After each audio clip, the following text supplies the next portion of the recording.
Tetap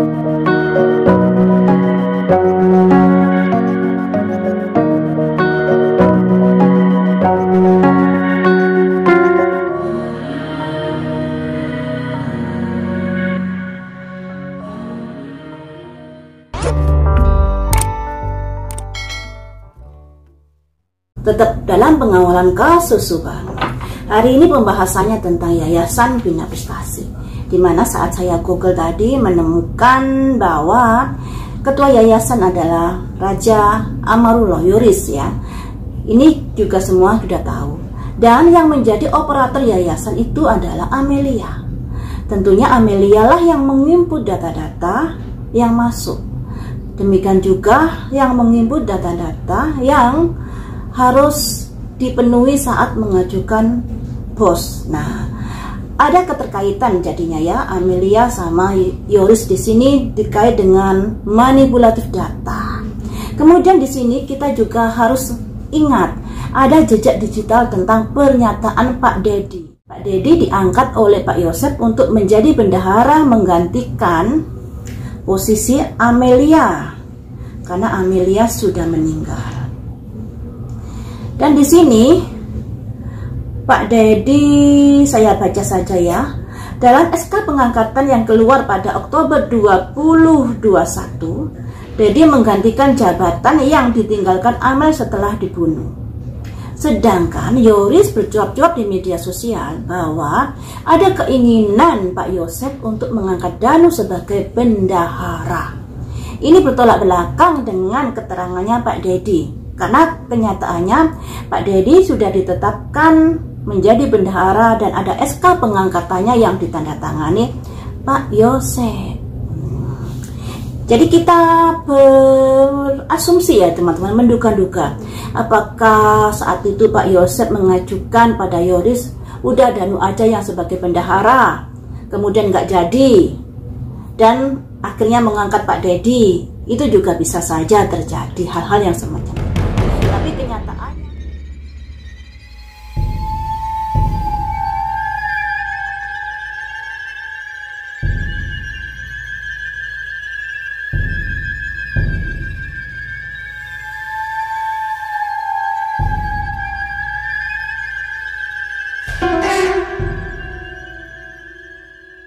Tapi kenyataannya kalau menurut SK-nya yang diangkat adalah Pak Dedi, dikeluarkan Oktober 2021.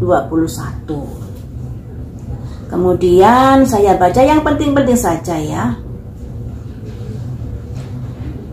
Ini masalah disebutkan selama tahun 2021 pencairan BOS tahap 1 dan 2 dilakukan Kepala Sekolah Wahyu dan Bendahara Amel. Jadi Amel dan Wahyu ini juga mengetahui manipulatif data.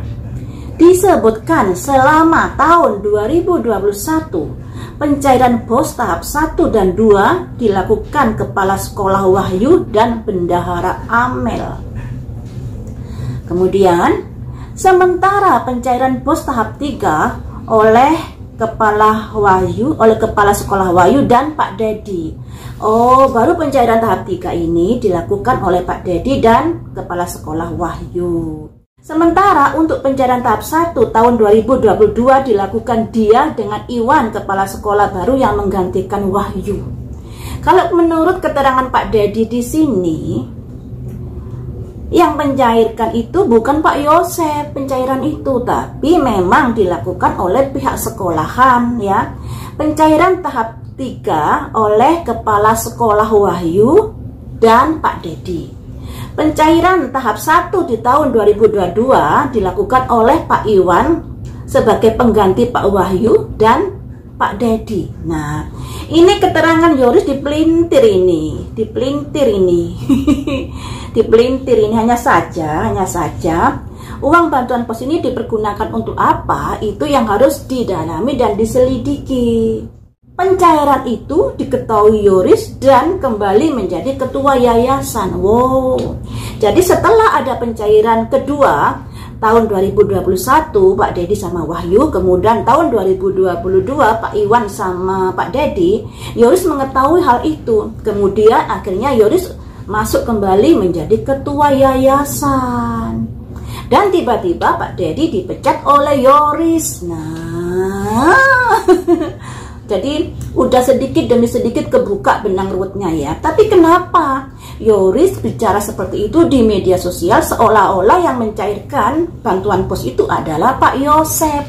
Dengan latar belakang Pak Yosep yang punya utang lah, yang punya inilah, yang punya itulah. Tapi di sini kalau melihat dari pemberitaan ini, dari pengakuan Pak Dedi, bahwa yang mencairkan itu adalah pihak sekolahan.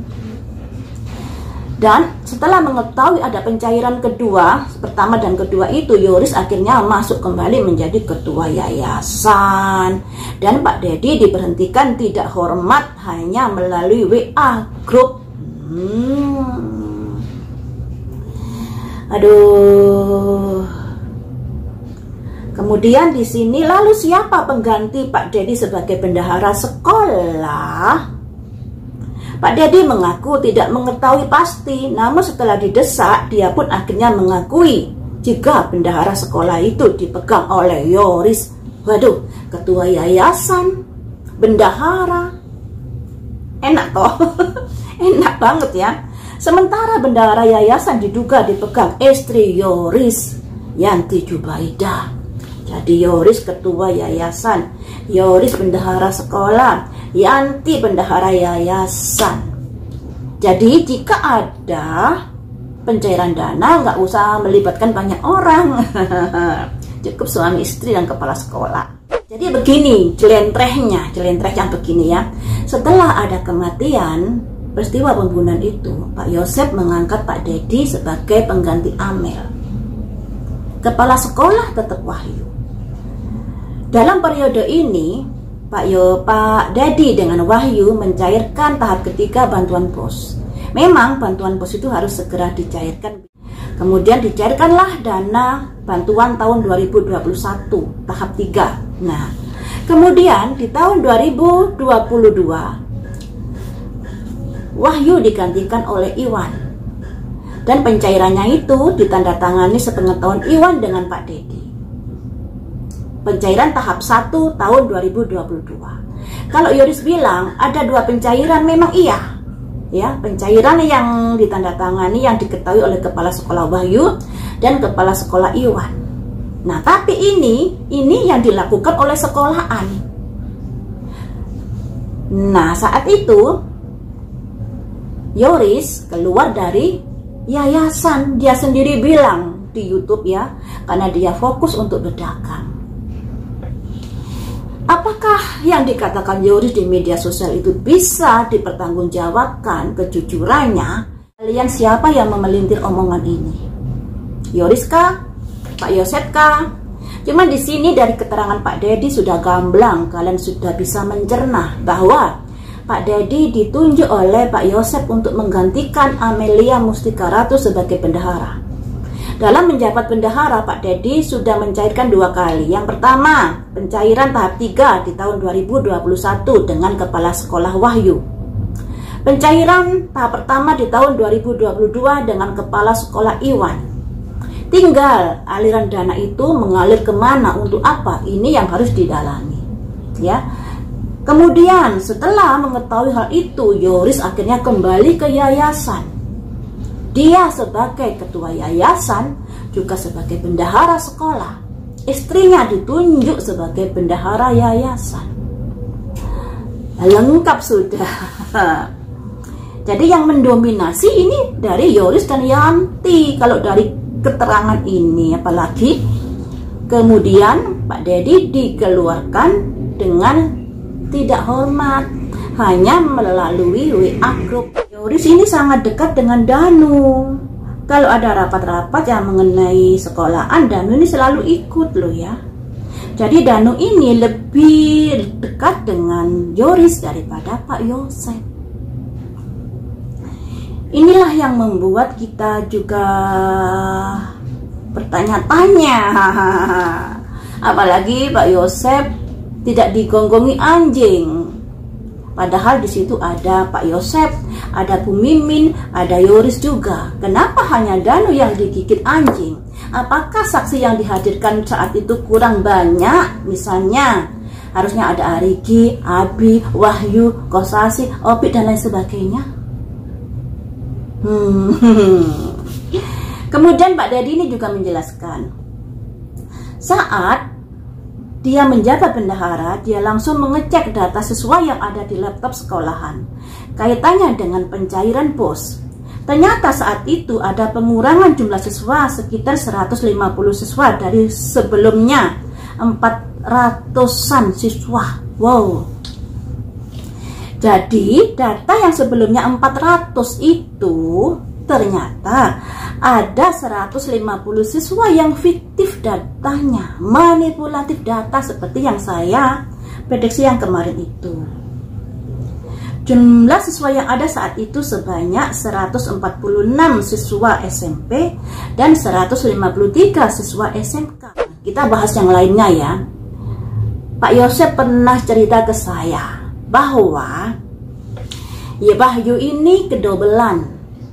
Saat itu Pak Yosep dengan Yoris kan berbeda kubu.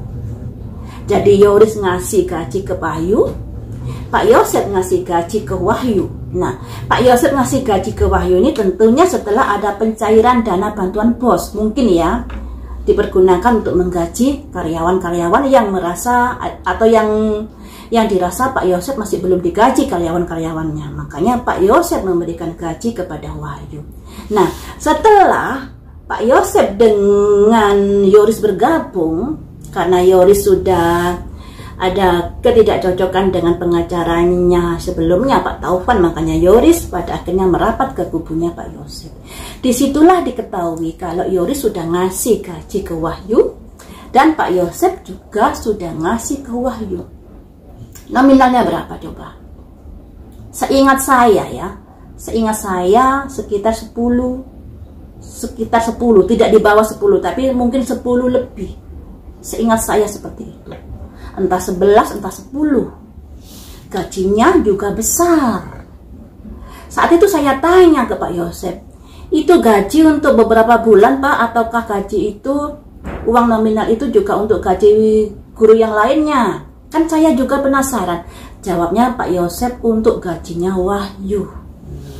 Jadi Wahyu ini gajinya juga besar ternyata teman-teman, kalau menurut dari pengakuan Pak Yosep yang sudah cerita ke saya. Dan lucunya lagi, saat Yoris ini merapat ke kubunya Pak Yosep itu WA saya dimintai tolong untuk melihat apakah Yoris ini terlibat atau tidak. Nah, ini Pak Yosep ini jujur apa enggak, atau epok-epok atau pura-pura, saya juga enggak tahu. Cuma saya waktu itu mengatakan, Pak, saya ini masih prediksi ya. Prediksi ini belum tentu benar. Takutnya prediksi saya salah, kemudian Pak Yosep sudah berpikiran yang macam-macam. Lebih baik Pak Yosep ngepres dengan pengacaranya Pak Rohman. Coba ditanyai secara detail Yoris ini keterlibatan atau tidak di dalam kasus ini. Apakah benar Pak Yosep tidak mengetahui?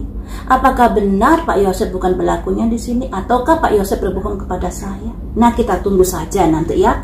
Alat bukti yang sudah akan ditemukan. Bukan sudah sih, yang akan ditemukan ya, karena sekarang kan masih belum ketemu. Alat bukti yang akan diketemukan ini apakah menjurus ke Pak Yosep atau tidak? Nah, dari bukti-bukti yang berseliweran di media sosial bahwa Danu sudah mengatakan bahwa Pak Yosep, Ibu Mimin, Arigi, dan Abi sebagai pelaku. Ternyata dari Pak Yosep tidak digigit anjing. Dan Pak Yosep juga tidak sesuai dengan sketsa wajah yang nyopir mobil Alfa. Kemudian dari anaknya Bu Mimin, Arigi, ternyata ada 2 saksi yang bersama dia di malam itu hingga pagi. Nah, ini yang pada akhirnya tinggal Danu harus jujur dalam pengungkapan kasus ini. Siapakah yang menyetir mobil Alphard itu?